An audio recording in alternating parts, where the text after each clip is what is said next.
Ketika kamu mendapatkan penyakit non-medis, yaitu penyakit yang tidak bisa dideteksi oleh siapapun, termasuk dokter sekalipun, maka amalkan ini. Mari kita simak. Hai, assalamualaikum warahmatullahi wabarakatuh. Para pejuang-pejuang penyakit non-medis yang sudah berobat ke sana kemari, bahkan sudah diruqyah sekalipun, namun belum ada hasil. Kali ini aku akan berbagi pengalaman aku ketika aku mendapatkan penyakit non-medis. Aku menderita penyakit non-medis itu mulai semenjak dari 12 tahun yang lalu. Ketika aku baru mulai pindah ke rumah baru, dan di sana aku tidak tahu bahwa ada unsur-unsur gaib yang sangat-sangat luar biasa di sana karena sudah diniatkan untuk keluarga aku.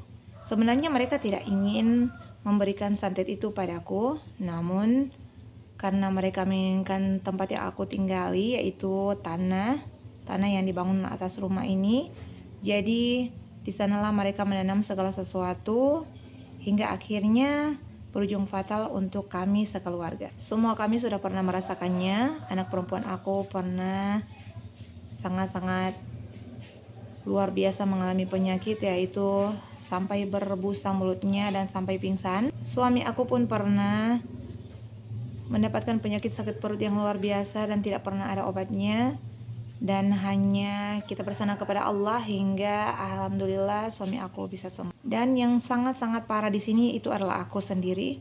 Aku pernah mengalami traumatik yang sangat-sangat luar biasa karena penyakit tersebut, hingga aku tidak bisa keluar kemana-mana, bahkan hanya melihat orang dari sudut rumah saja. Tidak bisa ke pesta, tidak bisa pergi ke acara kematian ataupun berkumpul dengan keluarga. Aku sangat-sangat merasa ketakutan sampai berdiri saja aku sangat-sangat sulit.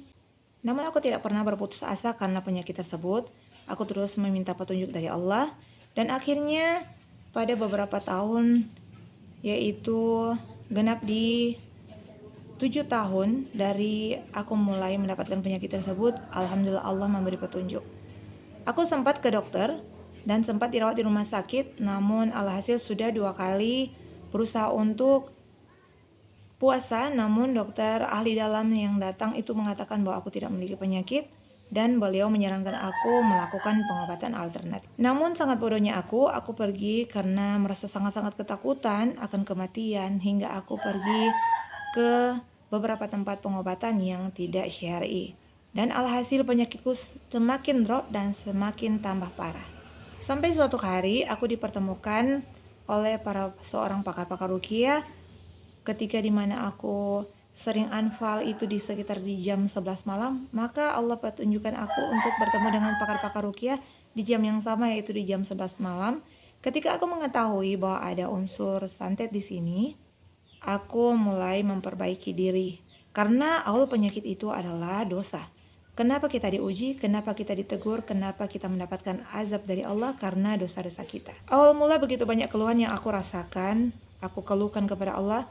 Namun aku kembali ke diri sendiri, ternyata aku adalah manusia yang zalim terhadap diri sendiri. Bagaimana caranya aku menyikapi semua itu? Aku mulai memperbaiki kualitas cara berpakaian. Lalu aku memperbaiki sholat aku, karena aku benar-benar hanya melakukan sholat isya saja waktu itu. Dan alhamdulillah karena penyakit itu malah aku diberikan kesempatan Allah untuk bertobat. Dan dalam tobatan aku itu aku memperbanyak membaca istighfar dan memperbanyak membaca salawat. Salawat yang aku dawamkan di waktu itu adalah salawat munjiat, dan aku memperbanyak salawat itu. Dan alhamdulillah alhasil pelan-pelan Allah menyembuhkan aku dengan cara-cara Allah yang sangat ajaib. Dan istighfar apa yang aku baca di waktu itu? Aku sering membaca istighfar di sepertiga malam terakhir, yaitu tepatnya di 3:30 subuh. Aku membaca Sayyidul Istighfar yang begini bunyinya. Allahumma anta rabbi la ilaha illa anta khalaqtani wa ana abduka ana abika wa dika mastata a'udzubika min syarri ma sanatu ablaka bi nimatika la ya abu zambi faghfir li fa inna fi ruzunubila'an. Dan aku membaca salat munjiat, Allahumma shalli ala sayyidina Muhammadin wa ala sayyidina Muhammadin sholatan tunjina biha min jami'il ahwali wal afat wa taqdilana biha min jami'il al hajat wa tutahhiruna biha min jami'i syai'at wa tarfa'una biha indaka al darajat wa tubalikuna bi aqsal qayat min jami'il khairati fil hayati wa ba'dal mamat. Aku terus mendawamkan sholat itu sepanjang hari. Dan alhamdulillah Allah pertemukan aku dengan orang pakar-pakar ruqyah yang terbaik. Namun ketika kamu diruqyah oleh seseorang, jangan kamu bergantung pada mereka. Jangan kamu menuhankan mereka karena mereka kamu sembuh. Itu jangan pernah terlintas dalam benak kamu, karena sesungguhnya setiap penyakit itu datang dari Allah dan hanya Allah penyembuhnya. Mereka hanyalah jalan Allah untuk memberikan kamu kesembuhan. Berangsur-angsur penyakit aku sembuh, dan berangsur-angsur aku bisa kembali seperti biasa, berkumpul dengan orang-orang, bisa berjalan ke sana kemari, dan dari yang dulunya aku sangat kurus badan aku, hingga sampai bisa menempel di tempat tidur, alhamdulillah sudah bisa berjalan atas izin Allah tentunya. Dan ingatlah teman-teman, ketika kamu merasakan sakit pada tubuhmu atau penyakit itu penyakit yang tidak biasa, ingatlah terlebih dahulu dosa apa yang telah kamu lakukan. Karena segala sesuatu yang datang kepada kita, termasuk santet yang seperti yang saya rasakan, itu karena dosa-dosa di masa lalu. Kenapa Allah mendatangkan itu? Karena Allah ingin kita kembali kepadanya, karena Allah ingin kita mengingatnya, karena Allah ingin kita berhusnuzon kepada Allah sebanyak-banyak. Dan jangan pernah sampai terbesit di pikiran kamu karena kamu ingin membalas si pelakunya, karena itu sangat-sangat tidak baik.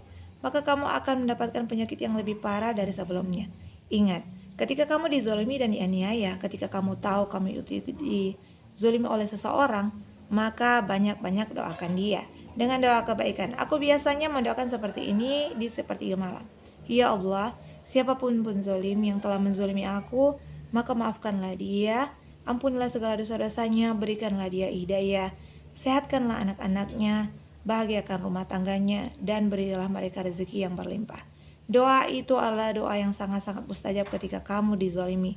Coba kamu praktekkan ketika kamu mendapatkan penyakit non medis, atau siapapun pejuang-pejuang penyakit non medis sama sekarang ini, maka cobalah amalkan doa ini.